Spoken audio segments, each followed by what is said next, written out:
Kala ko dati yung buhay namin puro lang kamalasan, kasabay ng pagpasok ko sa mundo ng paangasan. Pero ayos lang kasi ito ang gusto kong lakaran. Nagulat sila nung biglang lumipad yung akala nilang basahan. Teka muna, dahan-dahan, wag masyadong malakas. Pumuputok na sa loob kasi maraming palabas. Baka meron dyang galit pero hindi lang nila malabas. Hindi kasi ako makasarili kaya pati sila hinila pataas.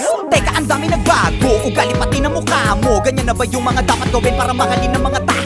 Sa bagay sanay ka naman, no respeto daw kahit pa ba. No, kung gusto nyo ng respeto, tanungin nyo na sila kung magkano. Huwag magpapa-apekto, kala mo perfecto. Lalo pag nagsalita na yung mga yang kala mo walang depekto. Samantalang ako ginawa ko lang lahat ng ito ng puro diretsyo. Habang ikaw kailangan may siraan ka para lang maka-asenso. Para ka lang chismosong, ginawan na lahat ng kwento. Isa kang kupal na manunulat, ya puro ka lang imbento. Tinapakan, inangasan, sinabihang umalis na lang ako rito. Nilabanan, hinayaan, kaya ngayon ako na ang bago paborito. Titirahin nyo ko si Balong